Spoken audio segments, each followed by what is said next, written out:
کہ آپ نے ایک سپریم کورٹ کے 3 ججوں کا انکوائری کمیشن بنایا تھا، تو اس کی رپورٹ کدھر ہے، وہ کہاں پہ ہے، رپورٹ کیوں نہیں مجھے ملی؟ تو انہوں نے کہا کہ مجھے نہیں پتا اور حکومت کو نہیں ملی. پھر شاید کسی اخبار نے یہ خبر چھاپی تھی کہ جی رپورٹ آ گئی ہے، لیکن بعد میں جب ہم نے اس وقت کے چیف جسٹس تھے جو انور ظہیر جمالی صاحب، ان سے پوچھا تو انہوں نے کہا کہ ایسی کوئی رپورٹ نہیں آئی. تو وہ ایسی کوئی رپورٹ موجود ہی نہیں ہے. تو لیکن سر وہ رپورٹڈلی اس رپورٹ کو سرکولیٹ کیا گیا، تو وہ رپورٹ پہ کس نے سرکولیٹ کروائی اگر وہ رپورٹ غلط اور جھوٹ ہے؟ مجھے نہیں پتا کہ وہ رپورٹ کس نے سرکولیٹ کروائی ہے، لیکن جس رپورٹ کی آپ بات کر رہی ہیں تو اس وقت کچھ جو صحافتی تنظیمیں تھیں انہوں نے پھر باقاعدہ سپریم کورٹ کے ساتھ رابطہ کیا تھا اور ان کو پوچھا تھا کہ وہ جو رپورٹ تھی اس میں بہت سی چیزیں غلط تھیں. اگر وہ کوئی مینوفیکچرڈ رپورٹ تھی یا جعلی رپورٹ تھی تو اس میں بہت سی چیزیں غلط تھیں، کیونکہ اس میں مثال کے طور پہ جو مجھے یاد پڑتا ہے کہ ہمارا جو ایک جیو کے کورسپونڈنٹ تھے سوات میں، موسیٰ خان خیل، تو وہ صحافی تھے، ان کو قتل کر دیا گیا تھا. تو ان کے بارے میں لکھا ہوا تھا طالبان ٹیررسٹ. تو اس طرح مجھے لگتا ہی ہے کہ وہ رپورٹ کسی نے مینوفیکچر کی تھی، وہ کوئی اوتھینٹک رپورٹ نہیں تھی. اس کے بعد ایک اور جرنلسٹ ہیں ARY کے ارشد شریف صاحب، تو انہوں نے کئی دفعہ اسلام آباد ہائی کورٹ میں یہ پٹیشن دائر کی کہ جی جو حامد میر پر قاتلانہ حملے کی جو انکوائری رپورٹ ہے وہ مجھے دی جائے. تو بار بار اسلام آباد ہائی کورٹ جب بھی اٹارنی جنرل سے کہتی تھی کہ آپ کا اس پہ کیا موقف ہے، تو وہ ہمیشہ یہی کہتے تھے کہ ہم یہ رپورٹ نہیں دے سکتے، بلکہ رپورٹ موجود ہی نہیں ہے. تو جو گورنمنٹ کی آفیشیل پوزیشن ہے اسلام آباد ہائی کورٹ میں، اس کے مطابق وہ رپورٹ ہے ہی نہیں ہے، موجود ہی نہیں ہے. ٹھیک، آپ سمجھتے ہیں کہ ابصار عالم کے اس واقعے کے بعد منطقی انجام تک پہنچے گی یہ تفتیش اور پتہ لگا سکیں گے کہ کس نے حملہ کیا؟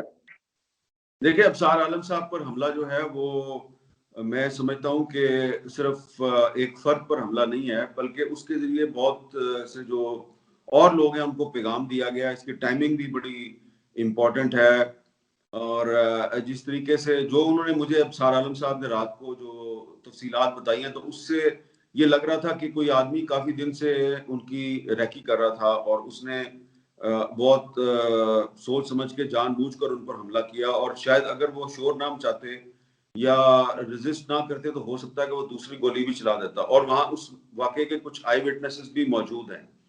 تو اس واقعے کی میرا خیال ہے کہ اتنا مشکل نہیں ہے. اسلام آباد کو آپ نے سیف سٹی کیمروں سے بھرا ہوا ہے، تو کہیں نہ کہیں پہ کوئی کیمرہ لگا ہوگا، اس کیمرے کی فوٹیج بھی موجود ہونی چاہیے. تو اسلام آباد پولیس کے لیے یہ ایک چیلنج ہے، کیونکہ اس واقعے کے بعد اب کچھ جو پرو اسٹیبلشمنٹ یا پرو گورنمنٹ جرنلسٹ ہیں، انہوں نے ایک کمپین چلانی شروع کر دیا ہے سوشل میڈیا پہ کہ جی یہ واقعہ ہوا ہی نہیں ہے، اور اس کی انکوائری کروائی جائے کہ واقعہ ہوا یا نہیں ہوا. یعنی وہ یہ مطالبہ نہیں کر رہے کہ ابصار عالم پر جو حملہ ہوا ہے اس میں ملوث افراد کے خلاف کارروائی کی جائے. وہ یہ مطالبہ کر رہے ہیں کہ جی یہ پتہ لگایا جائے کہ واقعہ ہوا یا نہیں ہوا. اچھا، اب یہ ایک روٹین بن گیا پاکستان میں. آپ کو یاد ہوگا جب ملالہ یوسفزئی پر حملہ ہوا تھا تو اس وقت بھی یہ ایک عام پروپیگنڈا کیا گیا تھا کہ یہ حملہ نہیں ہوا، یہ ڈرامہ ہے. حالانکہ اس بیچاری بچی کی جو شکل ہے وہی بدل گئی ہے. اس کا منہ جو ہے وہ، اگر آپ اس کے ساتھ ملاقات کریں تو اس نے بال جو ہیں وہ اس طریقے سے سیٹ کرتی ہے کہ اس کی چہرے پہ جو اثرات مرتب ہوئے ہیں وہ نظر نہ آئے.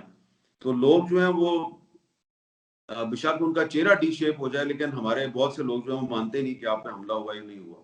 تو اس لیے میں سمجھتا ہوں کہ شیخ رشید صاحب نے یہ کل رات کو وعدہ کیا ہے کہ وہ اس کی انکوائری کروائیں گے، تو وہ وزیر داخلہ ہیں، ان کو اس کی انکوائری کروانی چاہیے. لیکن آپ کو امید کیا ہے؟ امید ہے آپ کو؟ دیکھیں، میں اب امید تو اچھی رکھوں گا نا. میں تو یہی چاہوں گا کہ اگر شیخ رشید صاحب نے وعدہ کیا ہے اور فواد چودھری صاحب جو ہیں انہوں نے بھی کہا ہے کہ ہم اس کی انکوائری ضرور کروائیں گے، تو اس کی انکوائری ہونی چاہیے. اس میں جو جرنلسٹ کمیونٹی ہے اس کو چاہیے کہ اس کو ایک چیلنج سمجھے. اب کچھ لوگ جو ہیں انہوں نے یہ اوپینین اختیار کر لیا کہ ابصار عالم صاحب کیونکہ صحافت چھوڑ چکے ہیں، ہی از نو مور اے جرنلسٹ، تو اس کو جرنلسٹ کمیونٹی کا اس کا ایشو نہ بنایا جائے.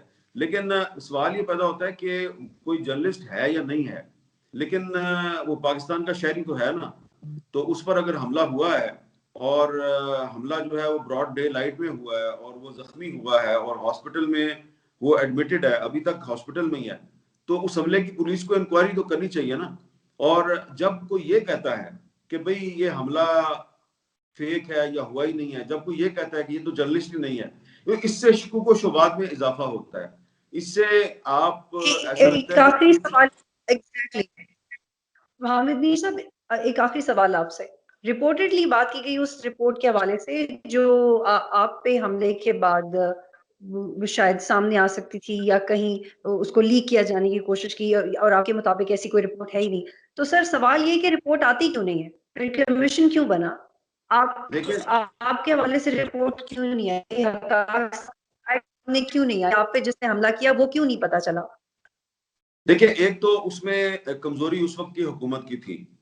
اس وقت کی جو حکومت تھی مسلم لیگ نون کی حکومت تھی، تو اس حکومت نے یہ اعلان تو کر دیا کہ سپریم کورٹ کے 3 ججز انکوائری کریں گے، لیکن جو حکومت ہے اس نے اس کو صحیح طریقے سے فالو اپ نہیں کیا. پھر جو سندھ حکومت تھی وہاں پہ پیپلز پارٹی تھی، سندھ حکومت جو ہے وہ اب اس کا پولیس پہ اتنا اختیار نہیں تھا. اب جو وفاقی تحقیقاتی ادارے تھے انہوں نے بھی اس میں سندھ گورنمنٹ جو ہے اس کی مدد نہیں کی، نہ ہی اس کو فالو اپ کیا. سپریم کورٹ کے ججز جو ہے ان کو ہم جتنا ایویڈنس دے سکتے تھے ہم نے دیا، اور اس میں ہمارے جو کچھ ساتھی تھے، صحافتی تنظیمیں تھیں، انہوں نے فالو اپ بھی کیا. لیکن جو اس میں مین ایکیوز تھے جنرل ظہیر الاسلام، ان کو جب بھی بلایا گیا انکوائری کمیشن کی طرف سے تو وہ نہیں آئے. وزارت دفاع کا کوئی نہ کوئی نمائندہ جو ہے وہ چلا جاتا تھا. تو اس لحاظ سے وہ رپورٹ جو ہے وہ ایکچولی اس لیے بھی نہیں بنی کہ اس میں جو مین ایکیوز تھا اس کو جب بھی بلایا گیا تو وہ پیش نہیں ہوا اس کے سامنے، اور حکومت نے بھی اس کو فالو نہیں کیا. پھر حکومت جو ہے اس نے مینج کیا کہ جو میرے ادارے کی انتظامیہ ہے اس سے معافی منگوائی جائے. اور اس وقت کے جو وزیر دفاع تھے خواجہ آصف صاحب، انہوں نے پیمرا میں ایک ریفرنس دائر کر دیا غداری کا، اور پھر انہوں نے ایک ٹی وی پروگرام میں یہ بھی کہا کہ جی میرے پاس ثبوت موجود ہے کہ واقعی جیو غداری کی موت کا مرتکب ہوا ہے. بعد میں وہ ثابت تو نہیں کر سکے، تو پیمرا نے جناب ایک جرمانہ ٹھوک دیا جیو کو، جیو نے وہ جرمانہ ادا کر دیا، جیو نے معافی مانگ لی اور وہ کیس ختم ہو گیا. اس وقت میں نے یہ موقف اختیار کیا تھا کہ جیو معافی مانگ رہا ہے، میں معافی نہیں مانگ رہا، اور میں اپنے موقف پہ قائم ہوں، اور میں آج تک اپنے اس موقف پہ قائم ہوں، اور اس بات کا میں کئی دفعہ اظہار کر چکا ہوں. تو میرے ساتھ بھی ڈیل کرنے کی کوشش کی، کچھ لوگ بیچ میں پڑے. میں نے کہا نہیں، جو بھی قانونی راستہ ہے وہ اختیار کریں، اور اگر کوئی بے گناہ ہے تو جا کے کمیشن کو بتائے کہ وہ بے گناہ ہے. میری کسی کے ساتھ کوئی ذاتی دشمنی نہیں ہے. تو میں سمجھتا ہوں کہ اگر اس وقت نواز شریف صاحب جو ہیں وہ تھوڑی سی اس پہ اپنی اتھارٹی دکھاتے اور جو انہوں نے دعویٰ کیا تھا اس پہ قائم رہتے، تو شاید سپریم کورٹ جو ججز ہیں وہ بھی کوئی انصاف کا مظاہرہ کرتے. لیکن کیونکہ حکومت جو ہے وہی اس پر زیادہ مجھے ڈٹرمنٹ نظر نہیں آئی، تو اس لیے کچھ بھی نہیں ہوا. اور اگر میرے پہ جو حملہ ہوا تھا اس کی انکوائری رپورٹ سامنے آ جاتی تو شاید پھر بعد میں بہت سے جو ساتھی ہیں ان پر حملے ہوئے، شاید وہ حملے نہ ہوتے. بہت شکریہ حامد میر صاحب جوائن کرنے کے لیے.